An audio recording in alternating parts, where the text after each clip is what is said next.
네, 여러분 안녕하세요. 하늘교회 전성수 목사입니다. 오늘도 저와 함께 느헤미야 기도회 함께 하시겠습니다. 오늘부터 추석 명절이 시작됩니다. 아무래도 때가 때이니만큼 방역 수칙을 잘 지켜가시면서 행복한 시간을 보내시기를 바랍니다. 맛있는 거 많이 드시고 건강하게 만나뵐 수 있기를 간절히 바랍니다. 아울러 온 가족이 평안하시고 하나님의 놀라운 축복 안에 거하시는 여러분들 되시기를 간절히 바랍니다.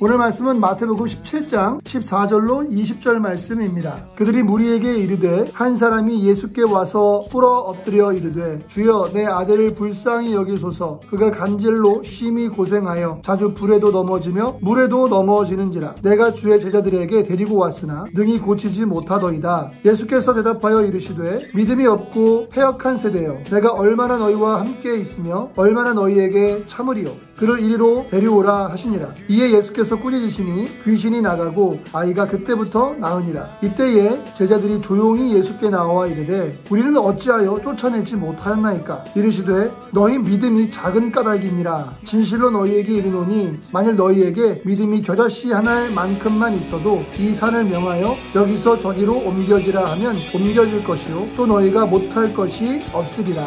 오늘 느헤미야 기도의 21일차 말씀의 제목은 문제를 해결하는 기도입니다. 오늘 말씀에 큰 은혜가 있기를 간절히 바랍니다.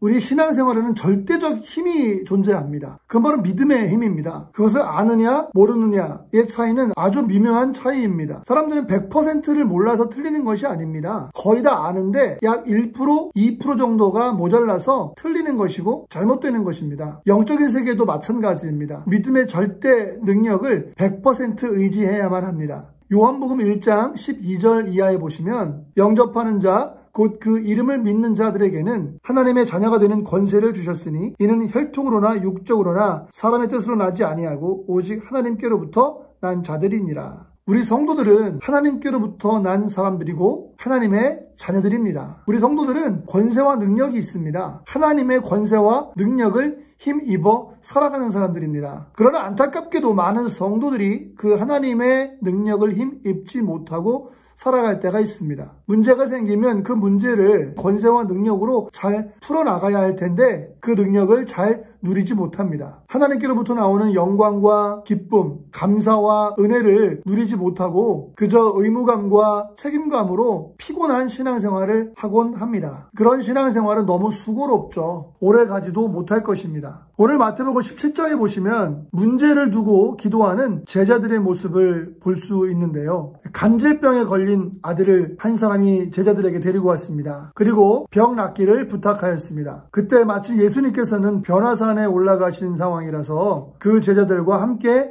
계시지 않았습니다. 제자들은 그 간질병을 고치려고 열심히 기도했겠죠? 하지만 그 아들을 고치지 못합니다. 예수님께서 산에서 내려오셨을 때에 다시 고쳐달라고 예수님께 기도를 부탁합니다. 예수님이 기도하자 이번에는 병이 나았습니다. 제자들은 예수님께 찾아와서 왜 우리는 고치지 못했냐고 물어봅니다. 왜 제자들의 기도로는 고쳐지지 않다가 예수님의 기도로는 깨끗하게 고침을 받았을까요? 첫 번째, 문제가 가지고 있는 영적인 원인을 알아야만 합니다. 그 부모는 자기 아들의 문제가 간질병이라고 말하였습니다. 오늘 본문 15절 말씀 보시면 그가 간질로 심히 고생하여 자주 불에도 넘어지며 물에도 넘어지는지라. 그러나 예수님께서는 귀신을 쫓아내십니다. 이에 예수님께서 꾸짖으시니 귀신이 나가고. 신기하게도 부모가 생각한 문제와 예수님이 생각하고 계신 문제는 달랐습니다. 부모는 간질이라고 생각했지만 예수님은 간질이 아니라 귀신과 관련한 영적인 문제임을 아셨습니다. 이렇듯 기도자는 영적인 원인을 분명히 알아야만 합니다. 기도의 능력은 주님에게서 나옵니다. 오늘 그 부모는 주여 내 아들을 불쌍히 여기소서 이렇게 말합니다. 그런데 불쌍히 여겨달라라는 말은 사람의 상태의 표현입니다. 그러나 우리의 기도의 응답은 사람의 상태에서 오는 것이 아니라 하나님의 능력으로부터 나오는 것입니다. 그러므로 우리는 불쌍히 여길 것이 아니라 주님의 능력을 믿어야만 합니다. 우리가 좀 더 처절하고 좀 더 불쌍히 보이면 하나님께서 응답해 주시겠지? 우리의 기도 응답은 그렇게 오는 것이 아닙니다. 우리의 기도 응답은 전능하신 능력을 믿는 믿음에서 오는 것입니다. 갈멜산에서 엘리야와 우상 숭배자들과의 결투에서 바알과 아세라를 섬기는 자들은 불이 내리지 않자 몸에다가 상처를 내면서 더 불쌍한 상황으로 만듭니다. 엘리야는 하나님 앞에 기도할 때 불쌍하게 보인다든지 초라하게 보인다든지 그런 거 하지 않았습니다. 하나님의 능력을 보여달라고 하나님의 능력을 믿는 믿음으로 기도하였습니다. 불이 내려온 것이죠. 마지막 세 번째는 그래서 믿음의 능력을 사용해야만 우리가 문제를 해결하는 기도를 올려드릴 수가 있습니다. 믿음은 능력입니다. 능력을 사용해야만 합니다. 주님은 담대히 귀신을 꾸짖어 내어 쫓으십니다. 이렇듯 기도자는 기도의 능력을 믿고 기도하고 행해야만 합니다. 문제를 붙들고 기도하고 사단을 대적하고 질병을 꾸짖어 떠나가게 해야 합니다. 잊지 마세요.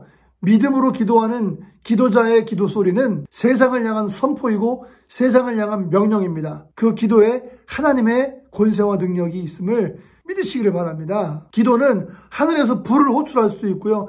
하늘에서 불말과 불병거를 호출할 수도 있습니다. 오늘도 여러분들의 삶 가운데 믿음에 의지한 능력의 기도로 하나님의 도우심이 즉각적으로 임재하시기를 예수님의 이름으로 간절히 축원을 드립니다. 모든 문제는 해결될 줄 믿습니다. 기도하시겠습니다. 날마다 우리를 더 기도의 깊은 자리로 인도하셔서 감사드립니다. 우리들의 영적인 감각이 더욱더 살아나게 하여 주시옵소서. 우리가 기도할 때에 주님을 더 많이 누리게 하시고 더 깊이 알게 해 주셔서 감사드립니다. 진리의 빛 되시고 소망의 빛 되시며 말씀의 빛으로 충만하게 인도하여 주시옵소서. 시냇가에 심은 나무가 잎이 무성하고 열매를 맺는 것처럼 주님 안에 있는 우리 모두가 하나님의 영으로 충만하게 하여 주시옵소서. 우리 주 예수님의 이름으로 간절히 기도드리옵나이다. 아멘.